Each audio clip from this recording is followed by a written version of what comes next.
Hi there, I'm Irk, and this is my channel Get Irked, where I teach you how to invest for the long term.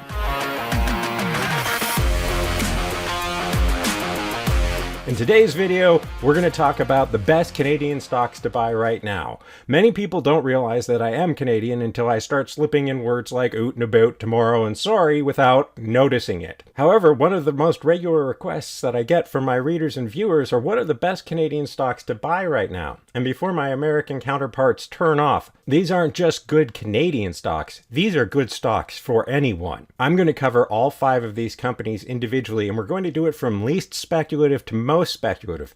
But like I said, if you bought all 5, it's still a well-rounded portfolio. Before we get started, if you could hit the like button and subscribe, that would really help me out. I'm still just getting started on YouTube, and every like and subscribe really helps. Also, remember, I'm not a professional investment advisor. I'm just some crazy Canadian who really likes to invest and spends a lot of time on it. So take that into consideration if you decide to purchase any of the positions we discuss in this video. Now with that, grab your Labatt Blue and your bowl of poutine, and let's get started. First up, the Toronto Dominion Bank, TD. Toronto Dominion isn't just a Canadian-based bank, it's one of the best banks in the world. Let's go into the details a little bit. As you can see, the Toronto Dominion Bank has an earnings per share of 6.22, a PE ratio of 10.72, and pays a dividend of $2.53, which works out to an annual yield of about 3.8% at its current price. Coming back to that PE ratio, a fairly valued company is usually around 20. So if you're less than 20, that means you're almost undervalued.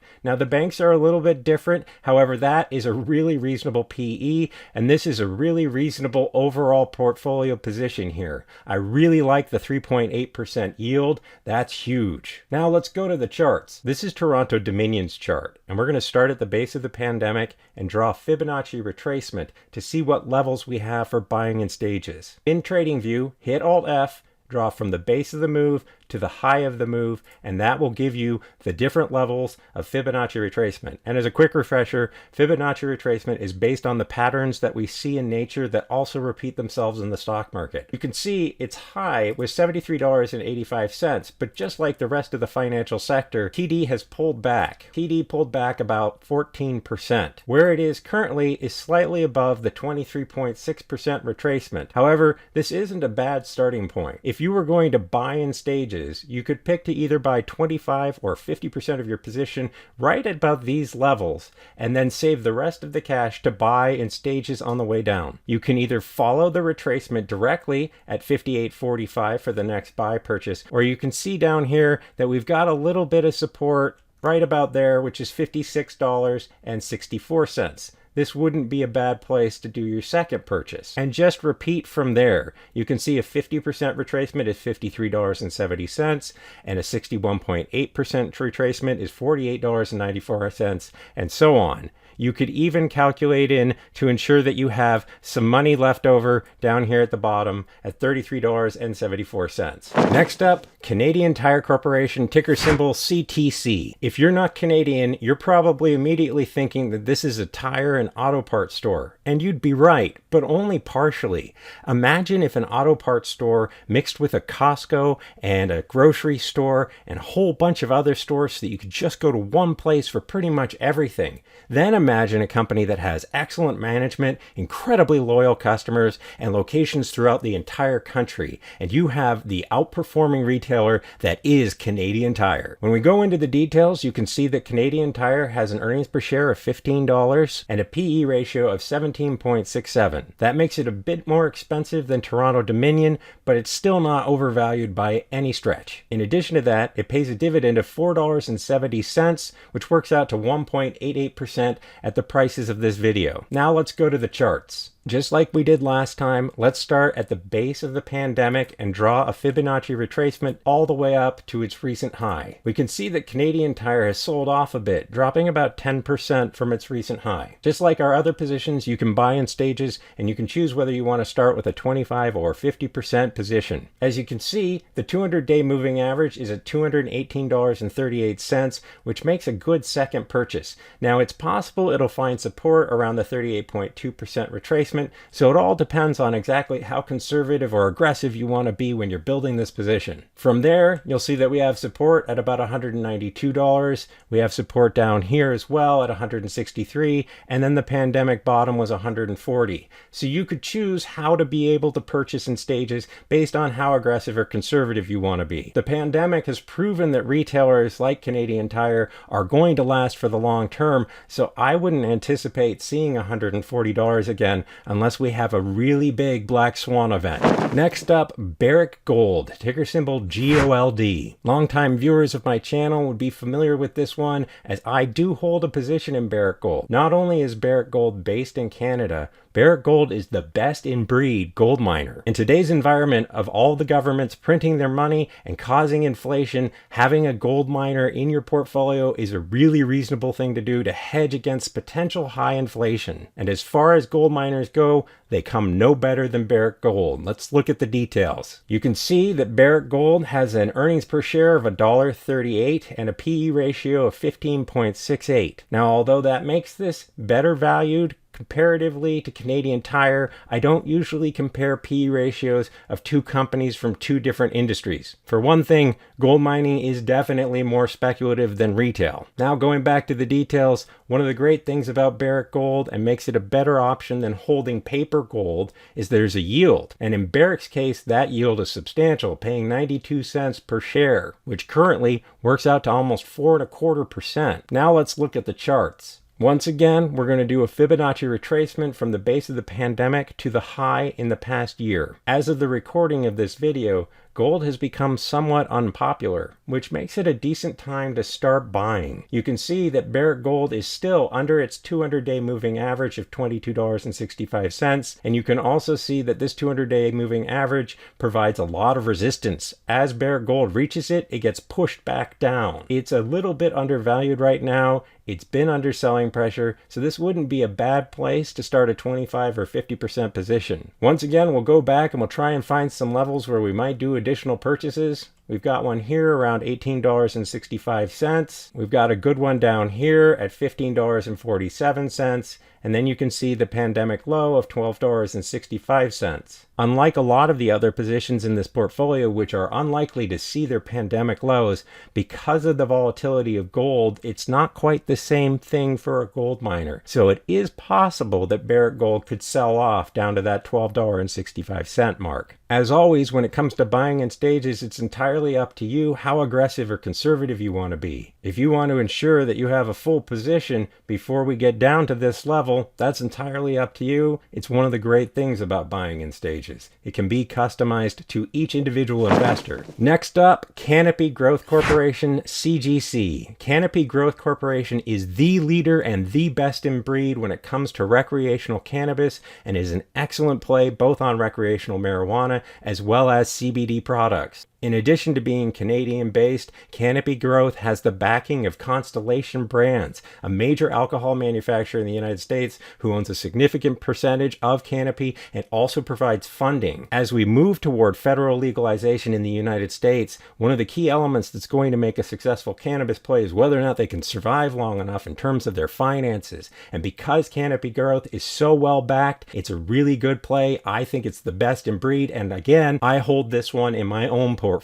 Let's look at the details. When you look at Canopy Growth, you can see that it's got a price of about $18.31 per share. It has an EPS of negative $3.77, which means it's losing money each time it reports earnings, and that's because it's having to invest in the business. Naturally, that also means it doesn't have a dividend or a yield, and it doesn't have a PE ratio because it has no earnings, so there's no price to earnings ratio. Let's take a look at the charts. When it comes to Canopy Growth, I'm going to switch to the weekly chart because it does a lot of interesting things. Because it's so speculative and the whole concept of recreational cannabis is still not legal on the federal level, you can see that it jumps around quite a bit.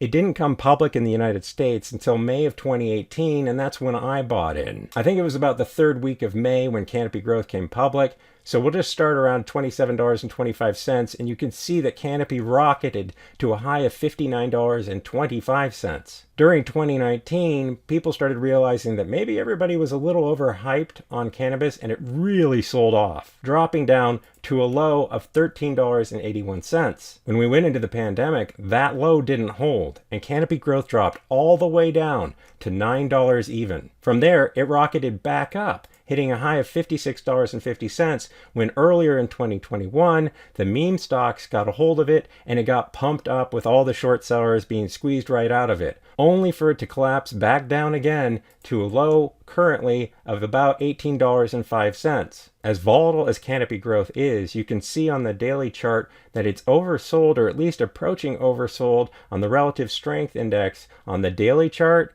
and it's nearing it on the weekly chart. What does that mean? It means that it's kind of hated right now, which means that right now is a decent time to start a position in Canopy growth. Remembering, of course, that it could drop 50% or more from its current price. Once again, whether you decide to buy with a 25% position or 50% position or even a 10% position is entirely up to you. You have to determine your risk appetite. Also, as I said earlier, this is one of the more speculative plays. In fact, it's the second most speculative play I'm going to talk about. Because of what I've already gone through, you can see we already have different kinds of stages where you could add to a position. You can also see that in the Fibonacci retracement pattern, we've already broken the 78.6% line. In a circumstance like this, if you wanted to have more levels using Fibonacci retracement, you can use the low and go to a different high. So here we're going to use the low of the pandemic again and go to this high before it pulled back. And you can see that we have levels at $17.15,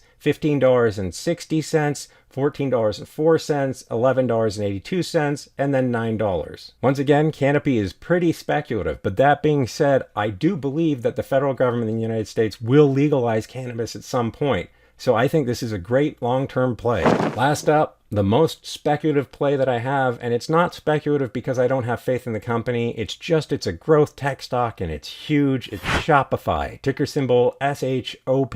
If you're not familiar with Shopify, it is the ultimate e-commerce technology play. It is backboning almost every e-commerce website. It helps small companies get started with stores. It helps large companies get started with stores. And it's all around just a great company. Because it's new, because it's tech, and because it's growth, it's hugely expensive, both in terms of a share price of $1,500 plus. But as you can see, its PE ratio of 79.8 makes it significantly more expensive than all four of the other positions. However, when you have an excellent company like Shopify, sometimes you just have to pay up. Currently, because it's a growth company, Shopify does not pay a dividend. I don't anticipate that it ever will. In fact, with a growth company, you shouldn't want a dividend. You should want them to reinvest in the company itself. Let's go to the charts. You can see with this chart that this is one of those stocks that goes from the lower left to the upper right in a big hurry. Drawing from the pandemic bottom to its recent high, you can see that Shopify went from $305 at the pandemic lows to $1,650, its recent all-time high. That's an increase of 440%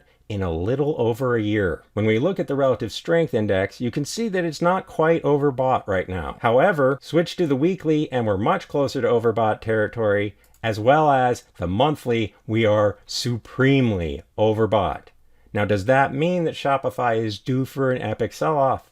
Not necessarily. However, when you're dealing with growth tech stocks, you have to remember they can move a lot more than an old slow company. Looking at the past of its monthly relative strength index, you can see that it remains overbought. Even when it gets a little less overbought, it typically gets right back on the horse and continues going higher and higher. So this is one of those stocks where you hold your nose and start your position. Going back to the daily, we're currently about 5 to 10% off the high. Now with a share price this big, if you're a new investor, Shopify might seem a little daunting because one share is $1,500. But you have to remember fractional share trading is real. So just like with every position, you want to think in terms of what percentage of your overall portfolio do you want it to be. If you have a $15,000 portfolio with 5 positions in it, that means each position is about $3,000, which means 2 shares of Shopify is all you could actually have in your portfolio. But if you think of it in terms of fractional shares instead of whole shares, you can buy more on the way down instead of having to think about buying a $1,500 share at a time. Once again, just like the other stocks in the portfolio, let's look and see some different levels.